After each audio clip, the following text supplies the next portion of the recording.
A campaign to upgrade and even restore the railway in Northern Ireland has been gathering steam. It's been given added momentum by an all-Ireland railway strategy which has proposed to upgrade the network in every county on the island, bar one. So, nearly 70 years after the last train departed, there are no plans to bring them back again to County Fermanagh. We sent Gareth Wilkinson along to visit the railway's lost county, where enthusiasts say this isn't the end of the line for their demands. All right, well, thank you. Thanks very much. Excuse me, Raymond. A trim and a trip. Were you a railway man too, Raymond, were you? Oh yes. A journey back in time. There used to be a big tank with the water hanging over it and filling it. To a bygone era when trains rattled through Fermanagh. Do you remember down in Fintona Junction that a horse drawn the carriage? Do you remember that? But they only run in memories now. It was a terrible crime to close it. Oh, it was. 94-year-old Raymond is the last of the railway men. Father Brian Darcy had been a railway child. His dad also worked on the trains. But very happy memories of the train, you know. Short haircuts, but long memories. Headhunters in Enniskillen is a barber shop, and it's also a railway museum. Fermanagh's railway heritage is preserved here. But it's also about much more than the artefacts. This is also a place where people can come and meet and reminisce and keep those old railway stories alive.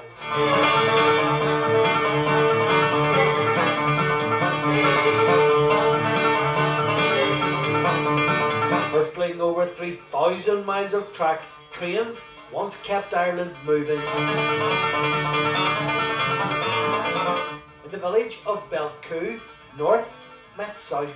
This station in Northern Ireland also served Black Lion, next door in the Republic of Ireland.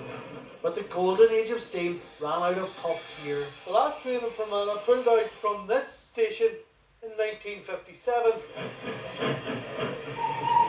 And this platform suddenly went silent. The track was ripped up shortly afterwards. This station, which has remained perfectly preserved, is now a relic of a bygone era. The railways were consigned to history.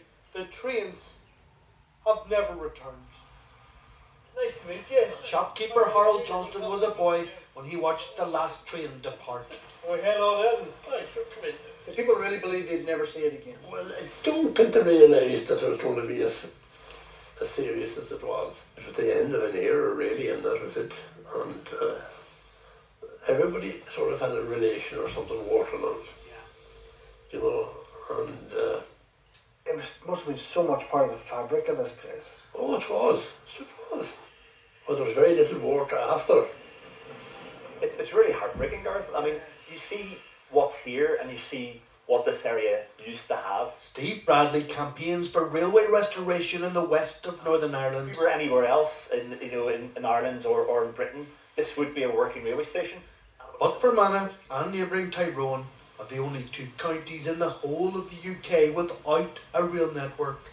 A recently published All-Ireland Rail Strategy does propose bringing trains back to every county on the island, apart from Fermanagh.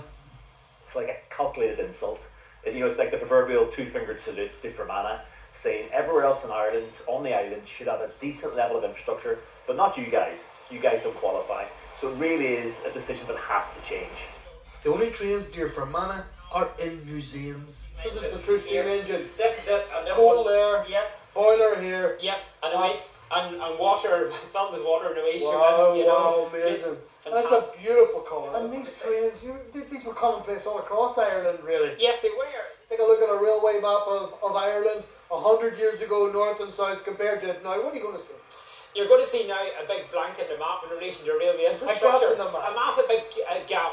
A cross-border network in the northwest sent into rebirth. Roads chosen to replace rail. And the impact it probably had was massive just for the local population getting about and also for commerce.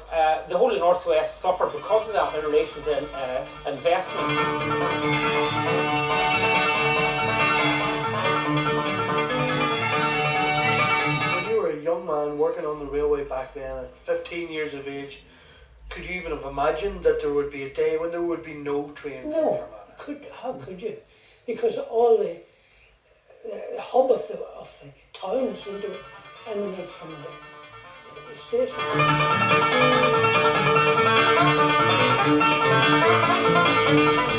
You're not giving up.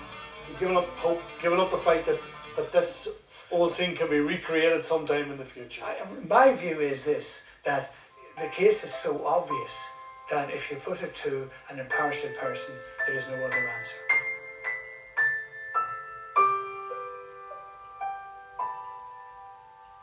The tracks are gone, a county left behind. The return of the trains awaited in Fermanagh with more hope than expectation.